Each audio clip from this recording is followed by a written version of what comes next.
Australia के अंदर anti immigration मार्च क्यों निकाला जा रहा है इंडिया के खिलाफ में। आइए समझते हैं। जहाँ पर इंडिया के जो स्टूडेंट हैं वहाँ पर स्टडी करने के लिए जाते हैं, पढ़ाई करते हैं, तो वहाँ पर एंटी इमिग्रेशन जो मार्च होता है वो आके टारगेट किया जा रहा है इंडियन स्टूडेंट के लिए।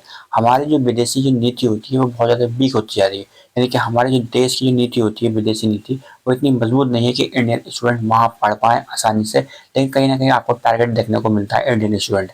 ऐसा आपने देखा था इससे पहले अमेरिका के अंदर। आपने देखा बहुत सारे इंडियंस होते हैं वहाँ पे जो रह रहे होते हैं, एज ए सिटीजन नहीं होते, लेकिन वो गोल्डन वीज़ा या अलग वीज़ा लेते हैं 5 साल का, 10 साल का। तो वहाँ से भी उनको हथकड़ियाँ बांध कर उनको आउट ऑफ कर दिया गया था, यानी कि विमान में छोड़ दिया गया था इंडियन के अंदर। यानी कि इंडियन की जो रणनीति होती है, नीति होती है, पूरी विदेश नीति, वो फेल होती जा रही है दम पे दम।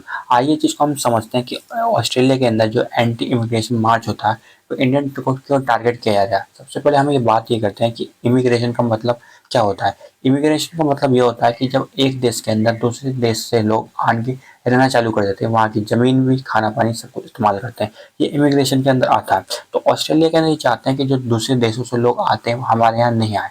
इंडिया के अंदर आखिर इंडियन को ये टारगेट क्यों जा रहा है, क्योंकि वहाँ पर भी अलग अलग देशों से, इटली या फिर आपको देखने को मिल सकता है कि अलग अलग देखने को मिलता है। इसकी हम पूरी एक लिस्ट आपको दिखाएंगे। आप इसमें लिस्ट पर नज़र डालिए, इसमें आपको देखने को भी मिलता है कि वहाँ पर जो है पूरे ऑस्ट्रेलिया के अंदर इंडियंस ही नहीं है, हकीकत में कहीं अलग अलग डाटा आपको देखने को मिल जाएगा कि इंडियन के साथ साथ अलग अलग जगह से भी लोग आने के वहाँ पर स्टडी करने के लिए आए हुए हैं। तो फिर इंडियंस को आकर क्यों टारगेट किया जा रहा है।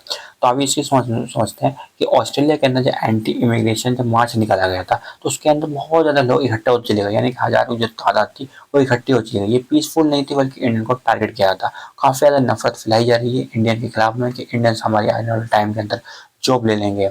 ऑस्ट्रेलिया के वहाँ के लोगों का कहना यह है कि हर 3 में से एक इंसान सिर्फ ऑस्ट्रेलिया का है और बाकी जो लोग हैं कहीं ना कहीं आपको देखने को मिलता है वो इमिग्रेशन से के थ्रू आए हुए हैं। और टारगेट इंडियंस को ही क्यों किया है, इंडियन के खिलाफ काफ़ी नफरतें फैलाई जा रही हैं। तो आइए हम समझते हैं कि ऑस्ट्रेलिया के अंदर अभी तक इंडियन स्टूडेंट है वो सुरक्षित हैं या नहीं है। आइए हम चीज़ को समझते हैं, एक एक स्टेप के अंदर बात करते हैं। What is Australia anti immigration. आपको समझ में आ गया कि ऑस्ट्रेलिया के अंदर जो एंटी इमिग्रेशन चल रहा है, यानी कि बाहर से पढ़ने वाले जो बच्चे होते हैं, स्टडी करने के लिए आते हैं, वो उनको वीज़ा ना दिया जाए और ना ही उनकी एंट्री होनी चाहिए। इस तरह से वहाँ ऑस्ट्रेलिया के अंदर बाहर जो नागरिक होते हैं पढ़ने के लिए जाते हैं अलग देश से, उनकी तो पूरी तरह से उनको खत्म कर दिया जाए, यानी कि वो आए नहीं और पूरी तरह से उनको बैन कर दिया गया।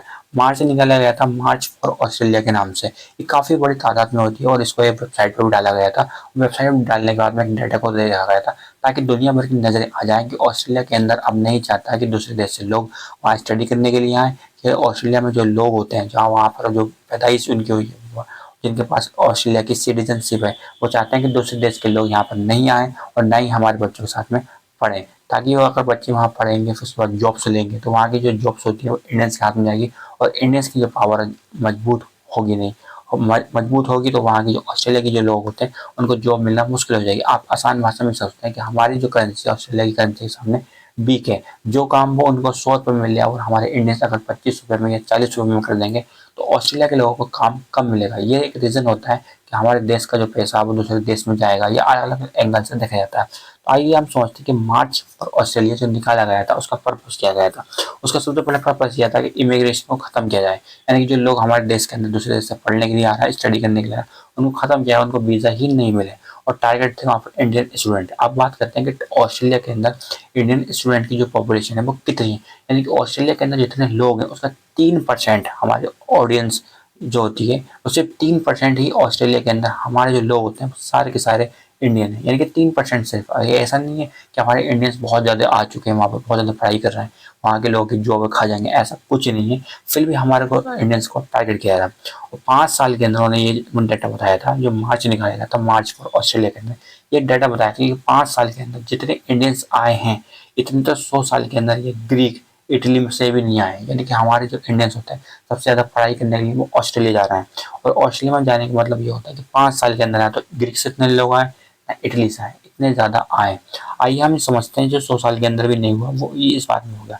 मार्च फॉर ऑस्ट्रेलिया निकालने के बाद के अंदर ये वेबसाइट के अंदर अलग अलग डाटा को कहा था। उन्होंने कहा था कि जो लोग इंडियंस होते हैं वो हमारे देश में आते हैं ऑस्ट्रेलिया के अंदर और हमारे जो ट्रेडिशनल चीज़ें होते हैं, यानी कि जो हमारा कल्चर होता है, कहीं ना कहीं वो ख़राब कर रहा है। उनका कहना ये भी है।